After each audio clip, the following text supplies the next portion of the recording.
Welcome back to Underage Packers. This is Joey. Today we're back, one guy with three things, and today we are recapping the week of mandatory minicamp for the Packers today. Three topics to cover here: the moves the Packers have made, what has come out of 1265 Lombardi involving the Aaron Rodgers situation. Let's start with some roster moves here. Earlier this week, the Packers signed former Atlanta Falcon and Arizona Cardinal inside linebacker Devondre Campbell, who spent some time with Matt LaFleur in Atlanta, although they were on completely different sides of the ball.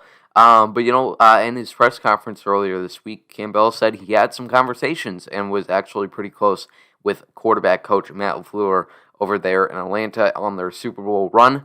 I know you obviously had that 1 year with Matt in Atlanta. I don't know how many times your guys, crossed paths, but did you have very many interactions with him or anything that he said to you, since you got here? Yeah, I used to talk to Matt every day. Like Matt used to come over and talk to us all the time. So like I had a really good relationship with him. Like I see him every day. I spoke to him every day. So coming here was a pretty easy decision because I already knew who he was. I know what kind of guy he is, what kind of guys he wants on his team. He's a character guy, and that goes a long way for me. Devondre adds some much needed depth to the inside linebacker position, which was kind of a shuffling room with that faced a lot of injuries last year, even with Christian Kirksey. Now the two second-year players with Chris Barnes and Kamal Martin have a veteran to help them out. And there is no doubt that he'll be able to perform at a solid level. The Packers aren't looking right now at least to have any superstar ability there, but Campbell fills a much-needed role that the Packers look to add or plan to add in the 2021 draft, and it just didn't shake up that way until the sixth round when they got special teamer Isaiah McDuffie. But now, third-string inside linebacker is not a mix of Oren Burks and Ty Summers, which is a relief to all Packers fans. In a corresponding move, the Packers released defensive lineman Anthony Rush. The Packers also signed quarterback Jake Dolegala, who spent last year on the New England Patriots practice squad. In a corresponding move with that one, they released Ohio State running back Mike Weber, who was on the practice squad for the Packers last year. So the Packers now have 5 quarterbacks on their roster, including Jordan Love and Aaron Rodgers. They are certainly trying to get a look at who they want to keep on their practice squad. Maybe they want to keep a third quarterback. Where does Aaron Rodgers stand? Will be on the reserve list for sitting out when it comes to week 1, but they are certainly getting their best look. Talking about quarterbacks, Jordan Love this week, all eyes on quarterback 1, getting some experience, getting some playing time that he didn't get last year with a very limited offseason during his rookie season. Getting some starting reps, a very different situation this year. On day 1, he had his struggles. He was struggling with overthrowing his wide receivers and just overall wasn't on par.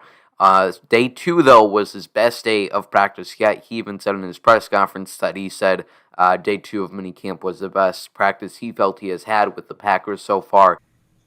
Hey, Jordan, obviously we don't get to see every practice, and so for us, this was definitely the best we've seen you perform in a Packers uniform. Do you feel this was your best practice, and what made it so for you? Yeah, I definitely feel it was a good day for me and for everybody else as well.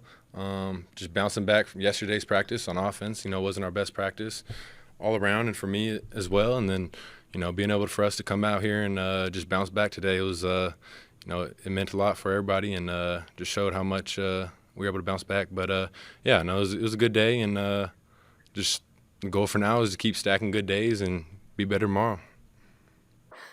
Just absolutely dotting it up. He seemed unstoppable just coming from the tweets we were seeing, reporting on practice. He was connecting with all of his wide receivers, including undrafted free agent Juwann Winfree, who also apparently had a very good week of camp as well as at OTAs.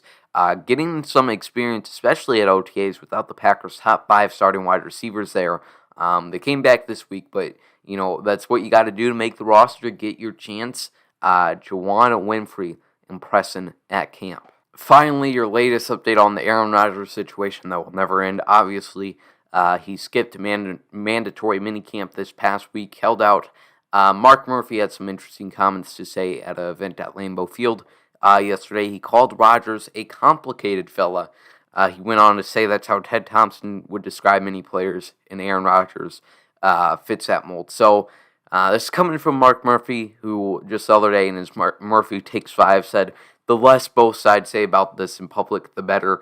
And I can't disagree with Murphy's take. However, I would still, if I was Mark Murphy, I'd listen to practice what he preaches and stay quiet about this until Aaron Rodgers is under center week 1. And even if it's an awful scene, even if everybody hates each other, let's just go out there and win some games, Aaron.